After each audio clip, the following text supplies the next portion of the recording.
Hello everybody, I'm Dan Murrell, here still in the closet of my room at my mom's house here in Arkansas. I'm visiting family and taking care of some other stuff, so thank you for bearing with me as I am away from the normal studio, but that doesn't stop me from the review train. It keeps rolling. If you didn't see my review of New Mutants, which came out last night, you can check it out. There's a card at the top of the screen, or you can stick around for this review of Bill and Ted Face the Music, the long-awaited, long-rumored, long in some form of production third movie in the Bill and Ted saga.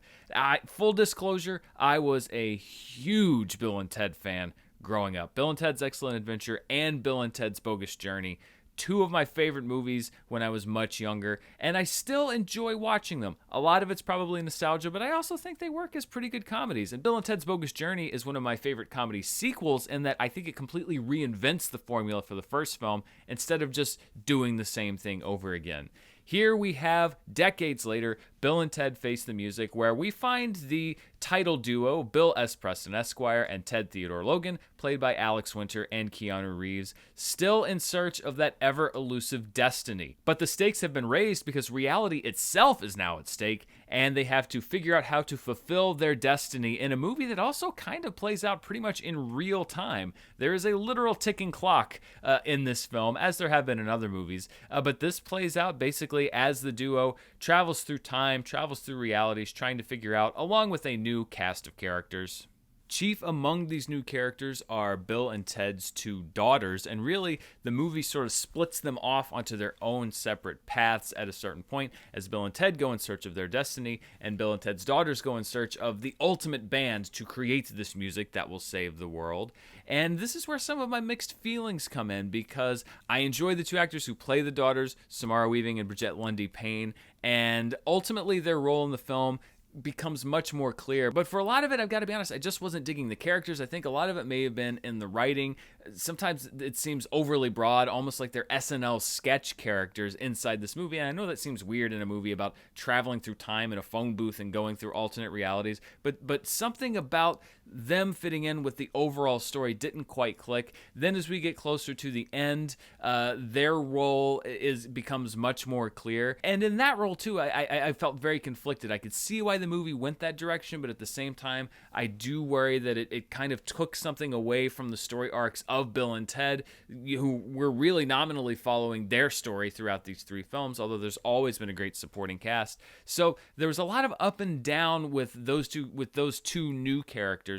One new character that I thought that they used really well is a murder robot from the future named Dennis Caleb McCoy, who's played by Anthony Carrigan, and I had to look up who played Dennis after the movie. He is really funny and a real scene stealer in this movie. They employ that character very well, very sharply written, very sharply performed.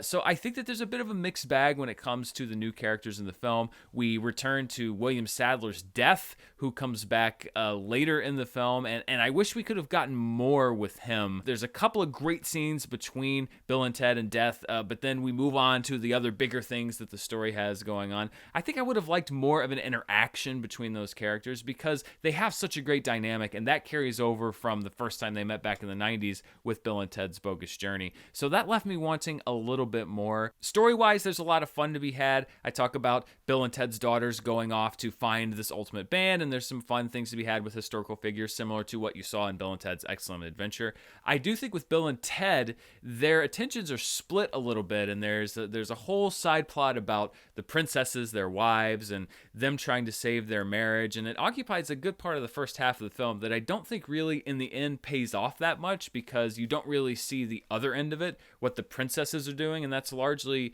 kind of what's driving Bill and Ted. So I do feel like if maybe you had refocused Bill and Ted's story a little bit, perhaps put them with Death a little bit earlier or figured out a way to team them up with their daughters a little bit more, it wouldn't feel quite a split because it does feel like, and a lot of times, again, this is a function of working on a low budget or working around limited schedules. You work with the actors that you have at the times that you have them. So perhaps it was a function of having certain people on certain days and having to structure the story around that. But we ultimately do have a resolution for the characters that feels genuine, that feels heartfelt. And again, you can't really, I really do think that when you make a movie cynically, it shows on the big screen. And when you make a movie with a lot of heart and with a lot of love, it shows on the big screen. And that may ultimately be what tips me toward recommending Bill and Ted Face the Music, because I'm honestly very conflicted about it. I laughed a lot. There's a lot of things that I loved. As I mentioned, the last, I'd say 30 to 40 minutes in the movie really gets cooking.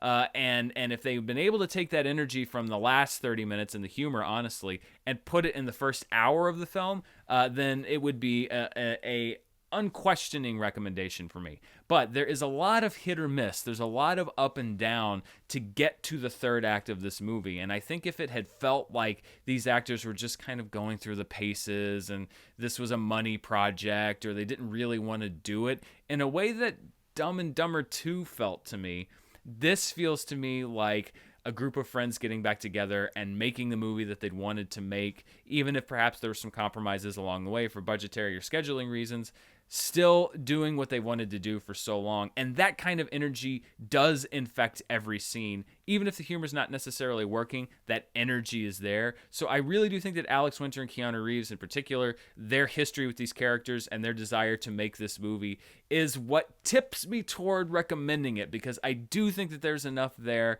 with their charisma as actors, with the stuff that does work with the new characters, and with the resolution to the story that we get. All of that does put me in the direction of saying that I do recommend Bill and Ted Face the Music. It's in select theaters. It's at drive-ins around the country. It's also on premium video on demand, so you can watch it at home. It's a hybrid release, so you don't have to go out. You can watch it at home.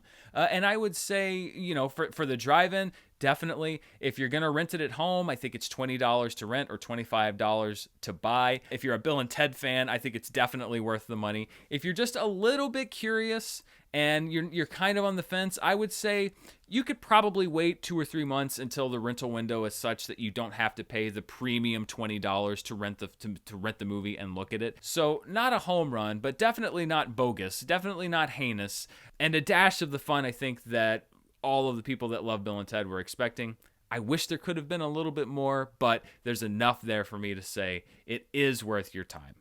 So those are my thoughts on Bill and Ted Face the Music. Are you planning to rent it at home? Are you going out to a drive-in? Let me know what you think below, and stay tuned here on the channel. Next Monday, just a few days away, I will be bringing you my review of Christopher Nolan's Tenet as it begins its early release screenings. I will still be here in Arkansas, so you can expect that review, as all reviews of Christopher Nolan films should be, sitting here in a closet surrounded by the knickknacks I could find and the old clothes that I brought. Thank you for your patience as you stick around with me. Charts with Dan next week will also be here in the closet, and then we'll see what happens after that. But thank you so much for watching, and if you want to see even more of the stuff that I'm doing, you can check me out on Patreon, patreon.com/Dan Murrell. As a matter of fact, these are some of my producer-level patrons who are really my biggest supporters and have been so amazing as I've gotten everything set up. We are a really fun community, and I'm going to be making some changes very soon, adding some things to the tiers that I hope are going to grow the community. So if you want to be a part of that, check me out over on Patreon. You can also find me on Instagram @MurrellDan and Twitter @MurrellDan. Thank you so much for watching, and be excellent to each other.